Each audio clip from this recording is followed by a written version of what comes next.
Hello, ladies and gentlemen, and welcome to another episode of CAOverwatch. Sorry for the break. I know we were kind of MIA for a little bit. Chris decided to go consulting in India for a couple of months, and that put a break in our schedule, as well as the Toronto Defiant. Honestly, it was just made me Was a sad. lot to talk about. Yeah, it made me sad watching them. I didn't want to come on here and just rip apart the Toronto Defiant when they were clearly going through this transition phase. Obviously, going from an all-Korean roster to a Western-speaking roster, and now we're kind of mixed. So a combination of a couple of things, but the good news is we're back. So We're back. we have an exciting episode for you guys today.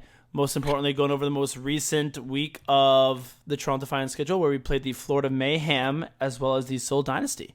So why don't we just jump right into it? Okay, so what are your thoughts on the Seoul Dynasty game, Spencer? Well, do you want to start with the Florida Mayhem since that's when they played first?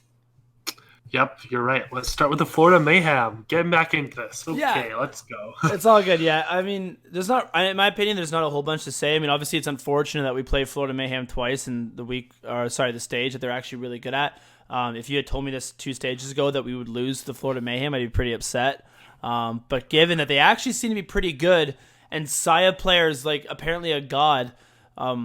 He recently Saya player was ripping apart Logix, which is crazy because Logix has one of the highest final blow rates in the game.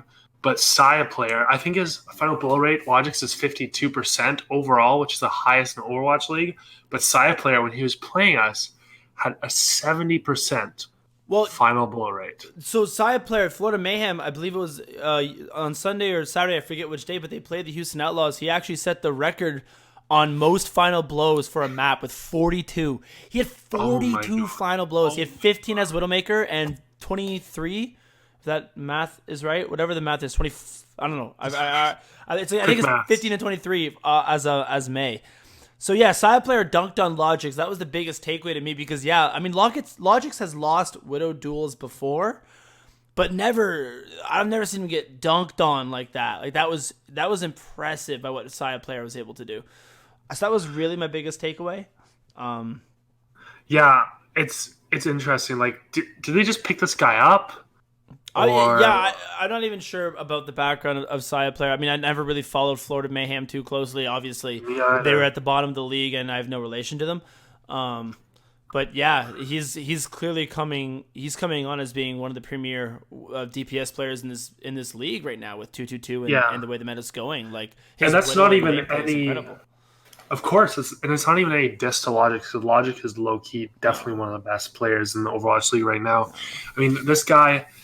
He started off in the Boston Academy, and then he started playing for Boston, and then dropped out, and then came to Toronto Defiant. Yeah, he was. I know he played. He played in season 1 of the Overwatch League, and then something happened where they let him go, and he went down to the academy team. And I know he played for Montreal Rebellion, which was our academy team before we called him up.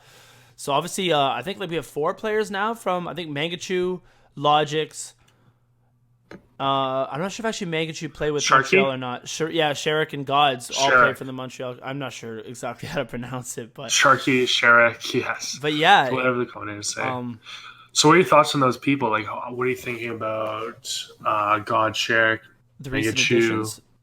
Yeah, our recent additions. Yeah, so I mean, obviously, Logix is this stage is Ivy for us, where we finally it feels like once again we actually have a premier player in the Overwatch League to sort of play around. Obviously, we were most successful in GOATs. We had Ivy on Zarya, and Ivy was one of the best Zaryas in the league. And then now it's more of a DPS centric meta, and Logix has shown himself to be one of the better Reapers and Widowmakers in the league.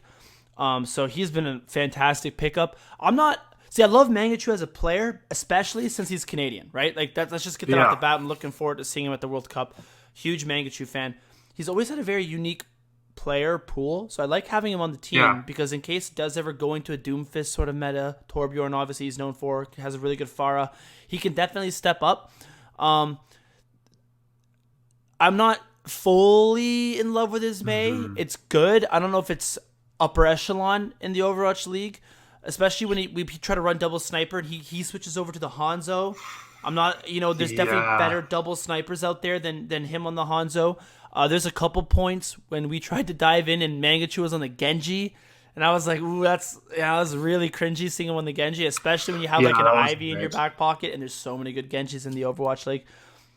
But overall, I'm happy to see him. I like having a Canadian on the roster, and I mean, at this point, it's all about building for the future. So he's a Western-speaking player, which works alongside Logix, who's also English-speaking, and obviously the tank line as well. Yeah, obviously, I wanted to also add, like, Gods.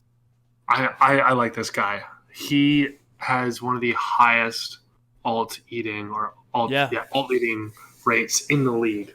This guy eats so many alts, and it's just so nice because alt eating is like a kind of, I feel like it's almost like a tank's way of popping off. Like when Logix hits like 3 or 4 people, I get excited. I'm like, this is awesome.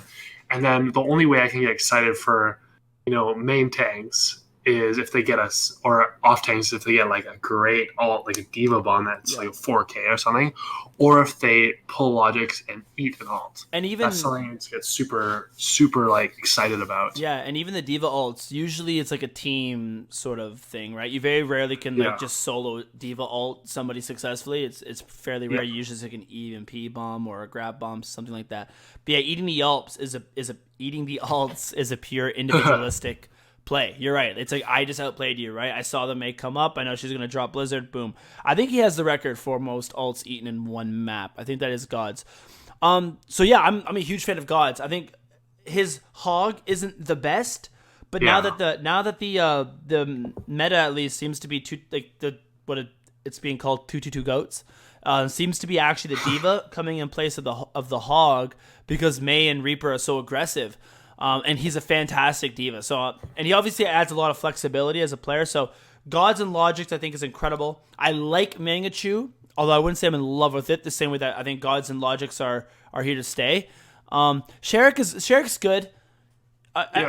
He's fine. It's tough because this isn't like it's also not a main tank meta, right? Like, it's not like this is Dive where your Winston can create a ton of space, massive callouts, get picks. It's not like this is Goats, where your Reinhardt, you can really notice an over-aggressive Reinhardt like bumper, huge shatters, right?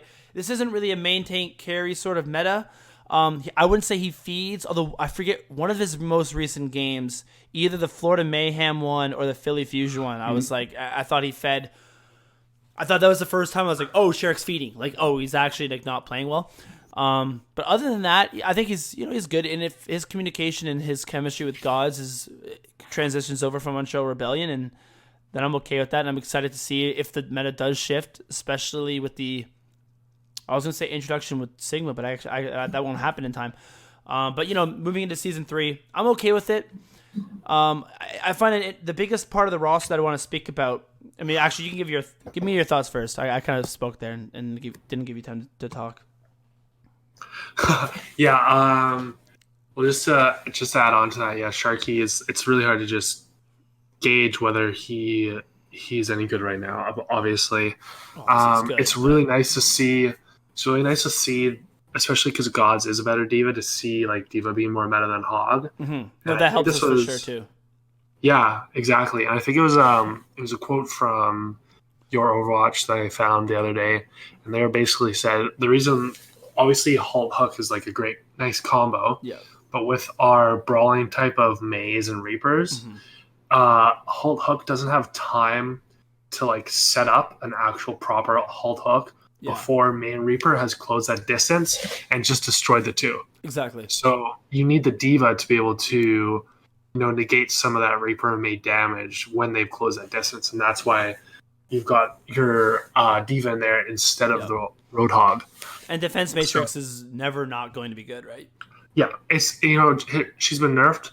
But that just means that people who aren't good at diva aren't going to be good at diva anymore. Yeah, exactly. No, she's a very powerful hero, and Gods plays her well.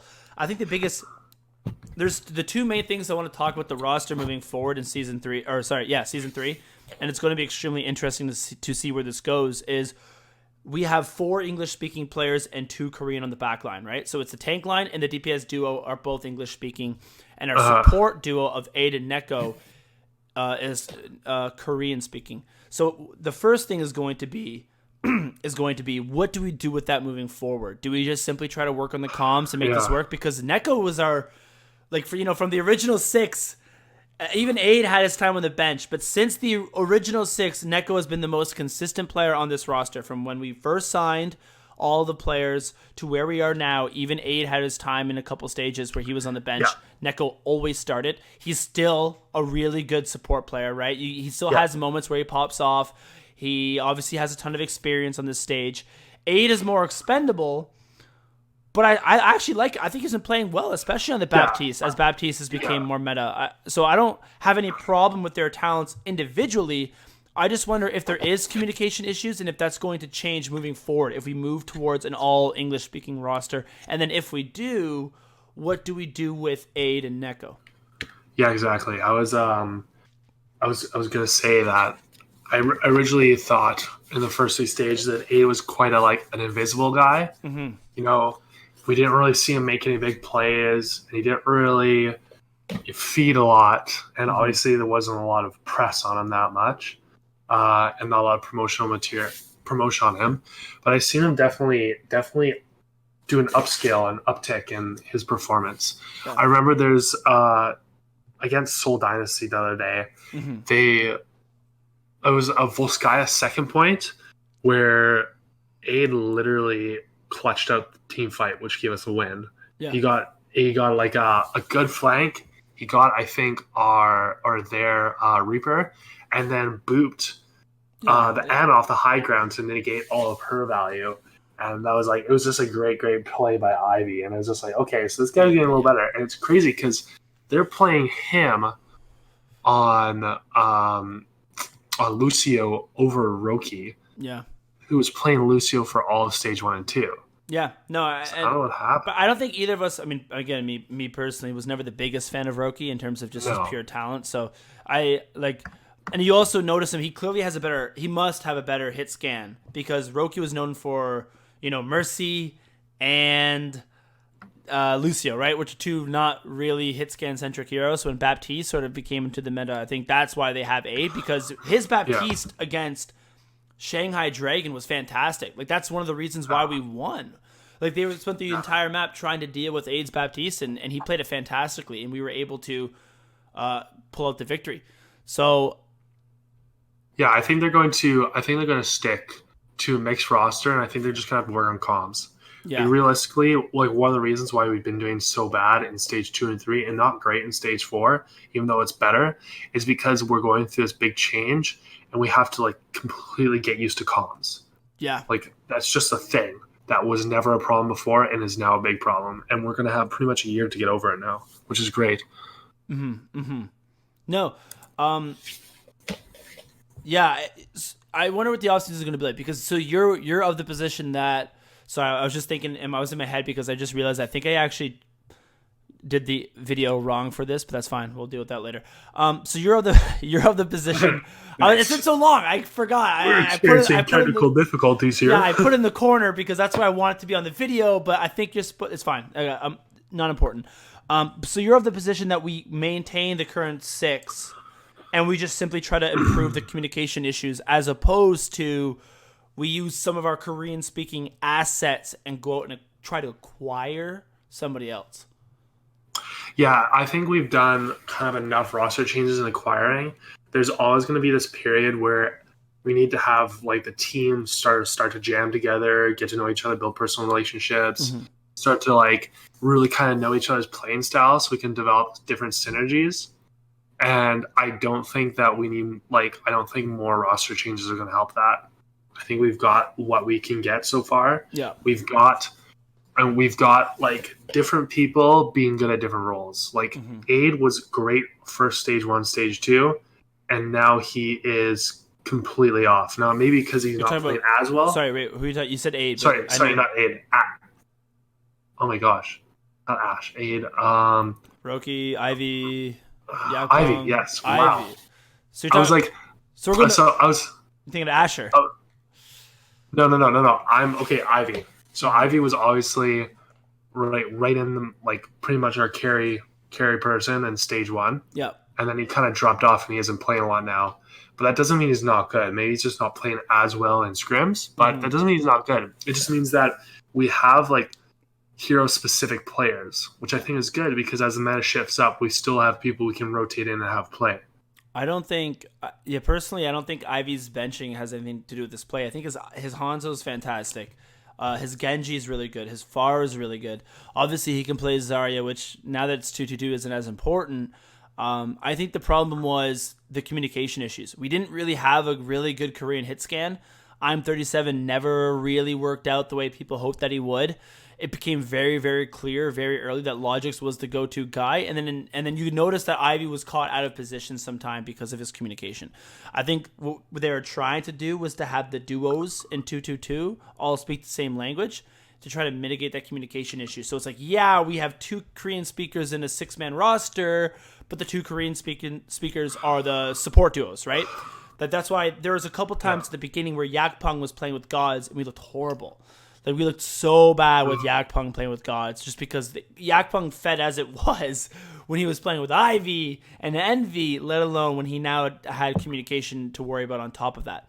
So, yeah, no, that wasn't the point I was making. The point I was making is that, like, Ivy is a good player on certain heroes that aren't meta right now, and he has some communication issues, but we have all the offseason to be able to work on like those communication issues, and the meta may shift to a character that's more favorable to him. So I don't think we need to make more roster changes. Okay, so you're saying he's going to come back in the next stage?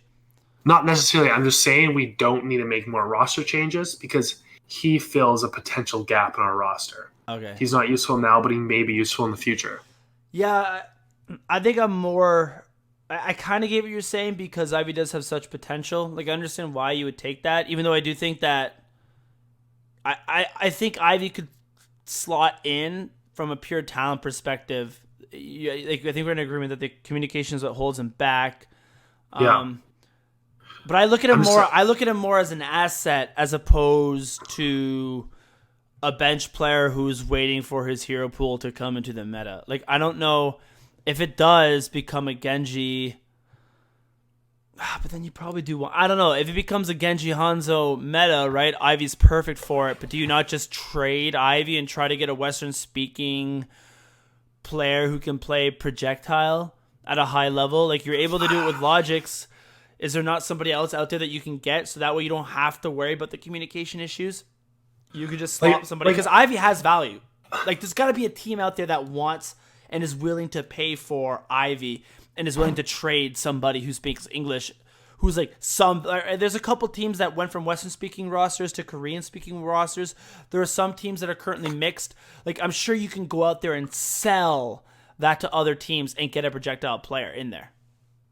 Yeah, see, I understand that, but, like, then, I don't know, part of me wants to, like, also consider kind of like the soft team dynamic version side of this, where it's like, okay, so we're going to lose an Ivy player to get another Western person. Okay, what is that going to do to, like, the friend dynamic in between the Korean part of the roster that's still there and, like, the Canadian and the Western roster? Like, are they going to be willing to just, like, get a whole roster change where he had this, like, group of friends that they were with, and then, like, 4 of them leave, and then now there's just, like, Neko and Aid and Roki left? Well, no, I would think that if you... I mean, I'm sure once the season ends, I bet you Yakpong and Roki are let go. I don't think... I mean, if you can trade Yakpong and get something for him, that'd be fantastic. I'm not entirely sure there's a market out there for him in the trade market. I'm sure if he gets traded, if he gets released, someone will pick him up. I think he's worth the risk because I do think he has talent. I think his positioning or communication was off, whether that was the comms, the coaching, or the difference as it progressed in the communication between the rest of the roster. So I think Yakpong has value. I'm not sure if you could actually trade him and get equal value for him. I think Neko you would trade. Neko and Aid you would try to trade for a Western support line. That's what I would do. And with the World Cup coming up... you think we should go, like, full Western? With the World Cup coming up, yeah. I bet you there's going to be a couple good English-speaking support players and main tank players that will do well in the World Cup, and I bet you Toronto's going to be one of the main people trying to get that bid. And to get that money, they might have to sell, Neko and Yakpong and Aid to some of the team. But if I'm the GM of the Toronto Defiant, that's how I position it. You have a ton of English-speaking talent coming up with the World Cup with teams like Sweden and Denmark, right? You have a bunch of different teams with a bunch of unknown players. that have shown to be success. I mean, that's how EQO from Philadelphia was discovered, right? The World Cup. So I would look to that and hope that some of these players have a really good performance. And that would be my position, because I think we have enough time in the offseason to build team chemistry. And we already have a foundation of Gods, Mangachu, Logics, who I think are here to stay. And Sherrick's a pretty good backup, if not starting main tank. Like I don't know what it's like in scrims and when he plays other heroes. It's his Orisa doesn't stand out, but he's not bad. So I don't mind keeping Sherrick moving forward if that's what they want to do. But I think the support line being Korean, I'm not sure if that's sustainable moving forward. As much as that pains me to say it, because I love Neko. I love Neko. Yeah. What about IM37? Yeah. I like the idea of keeping him in the roster because he was so raw when he was first brought in, right? So raw, and he clearly had talent that needed to be groomed, and potential that needed. He just wasn't ready. He was brought in too soon. So, do you keep him? I probably assign him to the Contenders League, the contender team, and have him get a bunch of playing time and reps in there and see if he improves. But I don't. Again, it's tough without having access to scrim data to know if that potential is really there, or if he really was just someone who's good at solo queue, and you know what I mean, and just never had what it took at the Overwatch League level. But he's not ready. I think that was pretty clear. So I'm not sure. Yeah, I agree with that. No, I don't have anything else to add to that. It's a pretty good idea. Like, I'm excited to see how this develops and what changes. I can't wait for the World Cup, by the way. I cannot wait. I'm going to be real ignorant right now, but when is the World Cup again? Is that in September or October? I'm actually not sure the exact dates, but yeah, it's roughly around there. Okay, good to know. I believe it's after the grand finals, I think. It's going to be so fun. I cannot wait. Or is it? No, wait, is it instead of Stage 4 playoffs? What is it? I'm looking at it right now. Oh my god, Chris, you need to kill time while I'm Googling. We can't have a break in silence. Of course not. That's why I'm going to talk right now about a couple different things. So, some of my favorite and unfavorite moments from Seoul Dynasty game. Logic's death blossoming his way to glory. He's a god. This man knows how to press Q, boys and girls. He knows how to press Q. One of the biggest L's I think we took in Seoul Dynasty, and like great play by Seoul Dynasty in general, was Blizzard World when we were on. I believe it was overtime. And like if they got one tick, they would have won. Mm-hmm. And Logic goes down to Death Blossom on like the enemy team after they all got frozen. Yeah. And their Lucio comes and boops him back up on a high ground as he's Death Blossoming. Got no value out of it. That was great. And also Logic's and Toronto Defiance like initial attack on Junkertown. With the Logic's was just bastioning. Yeah. We're right up top on the high ground, and he was just ripping everybody apart as they got flushed out of the right side. That was great. There's some great stuff we saw. Like we're still losing a lot, but I'm not like we're getting absolutely slapped. Like we tied a couple, we took a couple to overtime. Like we're kind of there. We're like on the brink of like being a better team. If that was a playoff, if we were still in the playoff hunt and we had lost that game, I would have been frustrated because I think it was a winnable game for sure. And Seoul Dynasty's a good team, so I'm definitely noticing improvements. But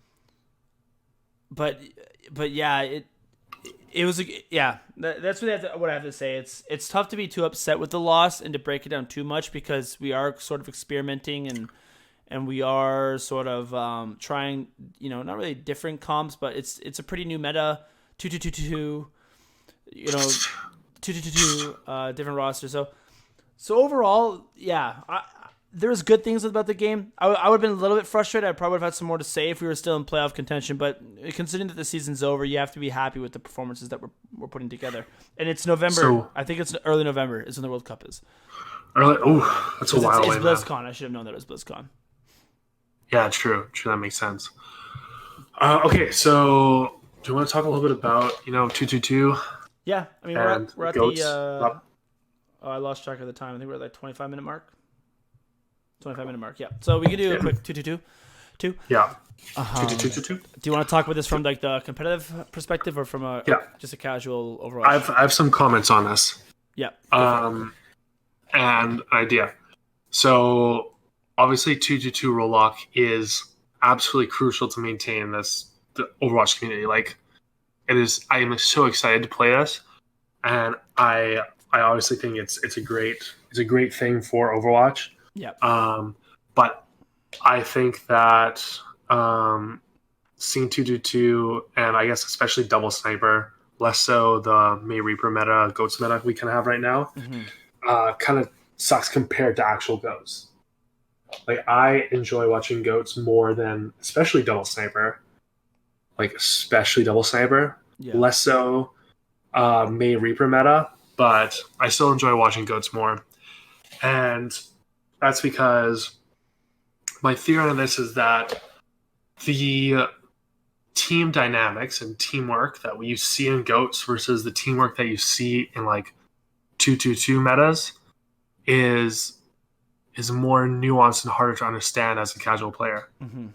Like in Goats, it's pretty easy. Everybody's together. You see, bubble pushes by Ryan. You see the combos. You can seeing how Brig interacts and uses her stun and follow-ups it's pretty easy to understand. But seeing how a team uses crowd control to get the enemies in a line of sight for a sniper to hit them in 2-2-2 is a lot harder to understand as a casual player. Yeah. I feel like you have to be in that GM or Masters or top 500 kind of area to be able to really understand and know the nuances of all these things that are happening. Yeah. You can understand the big stuff, but less so some of the smaller things that you see in Goats as a more casual player that I would call us. Yeah. What are your thoughts on that? I think I kind of the one thing I don't agree. I actually don't really enjoy the May Reaper meta. I'm not fully sure why. I think it's because I just don't like May as a character personally. I think it's frustrating to go up against. It's because she pisses you off all the time. She annoys me. You. Yeah, I hate being frozen. Blizzard's like an annoying ult to watch when both teams have Blizzard. Everyone just is frozen. I'm sitting there watching them. They're frozen. I'm like, okay, great. Same with kind of Reaper. He just gets in your face and he hits shots. And when you see the replays, it's not as exciting. I definitely enjoyed Goats the most. I think Double Sniper is a little bit better than May Reaper. I think part of the other reason why is Orisa's not an exciting main tank to have in meta at all, right? We saw how exciting having the hamster was. That was fantastic. We saw how exciting it was watching Bumper's Reinhardt, and Winston's a really cool main tank to watch in action, and I think Sigma's going to be interesting. Orisa, kind of boring to play, kind of boring to watch. So I think that's another reason why I don't like it as much. I completely agree that I think Goats, I think when we look back on it, Goats will be appreciated more. Because, it was easy to watch as a casual fan. You could take the bird's eye view. You could see exactly what everyone was doing. I think it was also, from a casual perspective, it was fun to play. I don't know why people got so annoyed at playing Goats on ranked. I know it was still, it wasn't done properly, but it's a fun meta. You just kind of hold W and you brawl. It was enjoyable to watch. It was enjoyable to play. I've liked the idea that you could break it down from a cooldown perspective. So it's oh man, Zarya used her bubble. They should be aggressive on her. And you could see that. That's easy to explain to somebody. Hey, she has a bubble that protects herself when it's on cooldown and she no longer has access to it. She becomes vulnerable.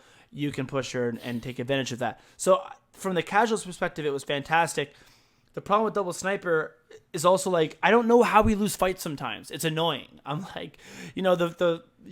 because we don't have all of the different angles that the casters do, it'll show a clip of our main tank pushing in, and then we take 2 picks. I'm like, oh sweet, and then it zooms out. I'm like, oh wait, Widow's on the opposite teams clicked 2 heads, and then the Hanzo storm arrowed someone. How do we lose this fight? And they show the replay, and it's while we were watching this, something in the background, completely off screen from 100 meters away, Widow shot both our supports out. So that was kind of frustrating, where it's almost sometimes I don't think we deserve to lose the fight. The Widow just clicked heads. I like the idea of it being more of a team-centric game around positioning and cooldown management, as well as individual skill, as in like the Zarya and the ability to eat ults. So yeah, no, that was an interesting comment. Like Goats it was more like cooldown management, and like understanding cooldowns, whereas like this meta is more like pathing, more zoning. Yeah, and from a like analyst perspective, like what we do on this podcast is try to, we're not like analysts by any means, but we try to break things down, and it's easier to watch a Goats clip and be like, oh, this is what happened, and here's what mistakes were made, and here's who made those mistakes, and here's how it can be improved moving forward. It's difficult when it's like, oh man, Saya player, hooked onto the wall, flew up in the air, and shot 2 heads as he was falling down. Like, I don't know. That's just annoying, right? I don't like that. So, I mean, it's cool to watch. It's a great clip, but I can't say how to prevent that from happening moving forward, other than say, yeah, dude, Saya player dunked on us, like, good widow. Like, I don't know, like, it's like it cool for like highlight reels. Yeah, exactly. And I like that it has a place. I do enjoy Goats, but I think 2-2-2 is important for the game, and I do think it is absolutely, because without a player base, pro Overwatch can't happen. Exactly. Nobody's playing Overwatch. Nobody's watching Overwatch. Yeah. Overwatch League, and we need 2-2-2 so that people keep on playing Overwatch. I think the best part is it's easier to build a roster. It's easier to build a roster because it's like so many times it's like, yeah, we have an off-tank player, but do we get an off-tank player or do we get a diva player, right? Like, oh, we built this team that was really great for Goats, but now it's like our off-tank player can't play Brig, so we were screwed. You know what I mean? Like, you watch old clips, dude. We had like Neko on Hog. We had like Gods was playing Tracer. Like, it didn't. I like the idea of like we have a main tank player. He only has to focus on playing main tank, right? Like Ivy doesn't have to spend half his career playing Zarya, and then now his Hanzo and Genji isn't as good. So now when the meta shifts, he's out of a job. So I like the fact that projectile players can play projectile. We can have 2 hit scans for double sniper. Like, from a crafting a team perspective, it makes more sense. Yeah, and also it is a really good point you brought up, that it like out of a job. It's like, imagine being this person who puts like hours and hours and hours your whole life into becoming a pro Overwatch player. Yeah. And then the meta shifts and then you're not playing anymore because the meta shifted.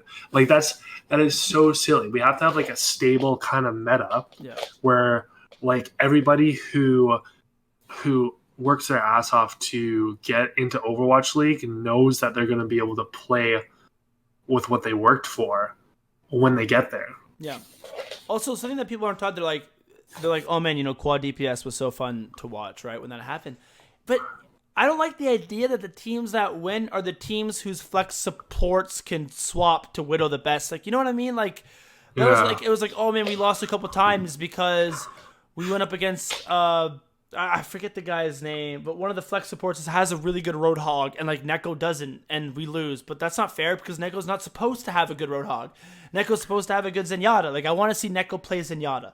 I want to see Gods play Diva. I want to see Ivy play Hanzo. Like, I don't want to have to watch players struggle because they are picked up as a flex support player or a sniper like I'm 37. And oh wait, you're not an Overwatch League Brig, and now we're gonna knock you for that?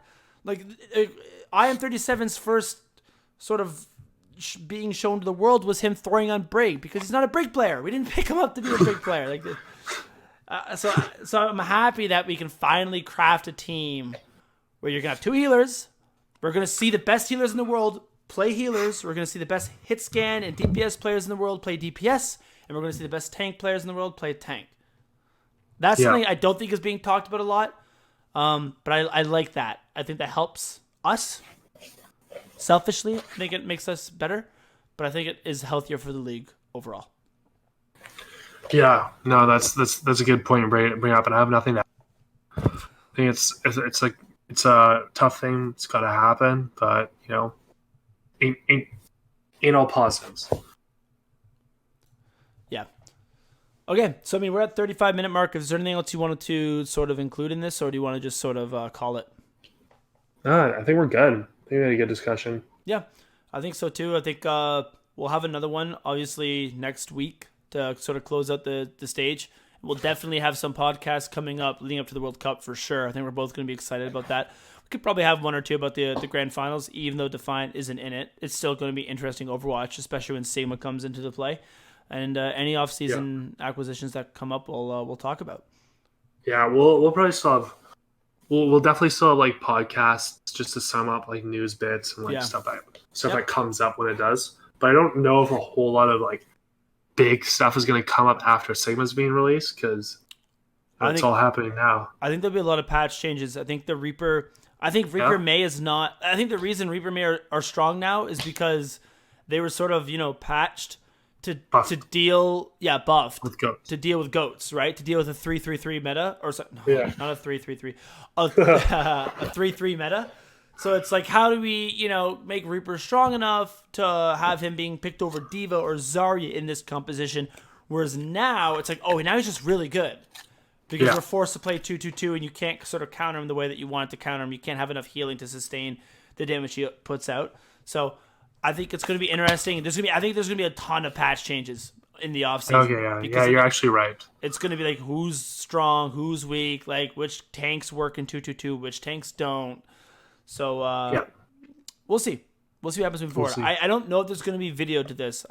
I just try to fix it at the end, but for the first 30 minutes, I think it's in the corner. So if there's no video, guys, I apologize. The next time we should have it. I think I figured out what I did. It's okay. Wrong. Spencer's kind of ugly anyway. I'm looking good, dude. I got the hair. I got the nice shirt on. I'm disappointed that we don't have a video for this one. Cheer. Okay, cool. We'll talk to you guys later. Yeah, enjoy. Stay toxic, my friends.